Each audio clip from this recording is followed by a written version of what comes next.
మేలు జరగాలనేటటువంటి ఆలోచనతోనే నేను పనిచేస్తున్నాను. తెలుస్తుంది. దీన్ని దృష్టిలో పెట్టుకుని అందరూ పంట వేయడమే కాదు, పంట మీద హక్కులే కాదు అంటే మన గౌరవనీయులు రెవెన్యూ శాఖ హక్కులు కల్పించాలి. వాటికి సంబంధించి ఎవరు దేనికి భూస్వామి అని చెప్పి ఆ రోజు నుంచే లేకుండా, కానీ ఇప్పుడు మనకి భూభారతిలో దానికి కూడా ప్రొవిజన్ తీసుకురావడం జరిగింది.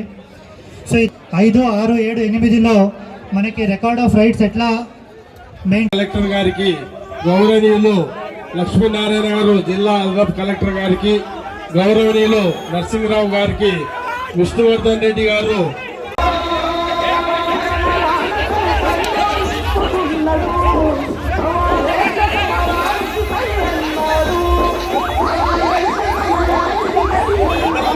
బలురాణి గారిని వేదికను అలంకరించాల్సిందిగా కోరుతున్నాం. మరి మిగతా మిత్రులందరినీ కార్యక్రమాన్ని సహకరించాల్సిందిగా కోరుతున్నాం.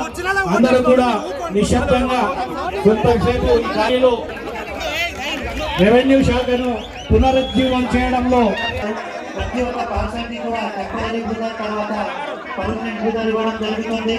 అగ్రికల్చర్ ల్యాండ్ ఈ యాక్ట్ వచ్చిన తర్వాత 1 year వరకు ROలు ఎలాంటి ప్రాబ్లం ఉన్నా కూడా దానిని కలెక్టర్ గారికి, RDO గారికి అప్లై చేసుకోవచ్చు. ఇమీడియట్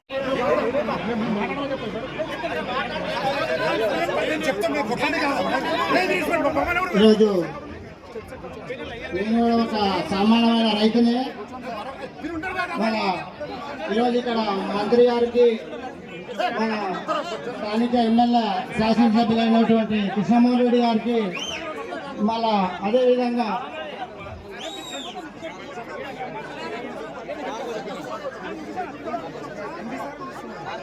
ధరణి డిస్పోజల్లో, భూభారతి డిస్పోజల్లో కూడా 7th పొజిషన్లో ఉంది సార్. వచ్చినప్పుడు 13th పొజిషన్లో ఉంటే ఇప్పుడు మనం అంతా తొందరగా మీరు డీసెంట్రలైజ్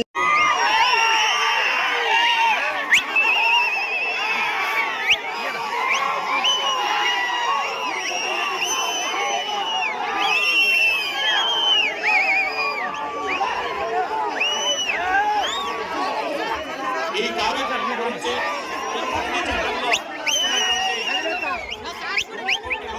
గుర్తించి కొత్తగా సంబంధమైనటువంటి మార్పులు ఏ విధంగా ఉన్నాయని గౌరవనీయులు జిల్లా కలెక్టర్ గారిని మనం వివరించవలసిన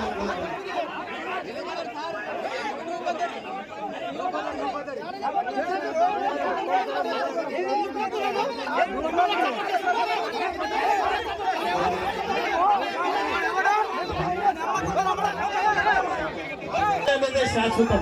ప్రజలకు ఏం మేలు చేస్తే, ఏ ప్రాజెక్ట్ వస్తే మేలవుతుంది, ప్రజల సమస్యలు తీరుస్తాయి. మన ప్రజల సమస్యలు తీరడానికి మనం ఏ వంతు ప్రయత్నం చేయాలనేది ముఖ్యం. మనం దయచేసి అర్థం చేసుకుని గౌరవ మంత్రివర్యులండి కానీ గౌరవ ఎంపీ గారు కూడా మన వేదిక పైకి వచ్చి మన వేదిక మీద మన ప్రభుత్వ కార్యక్రమాలు నిర్వహిస్తున్నాం. ప్రభుత్వ కార్యక్రమాల్లో ప్రజలకి మీ సందేశం ఇవ్వాలి.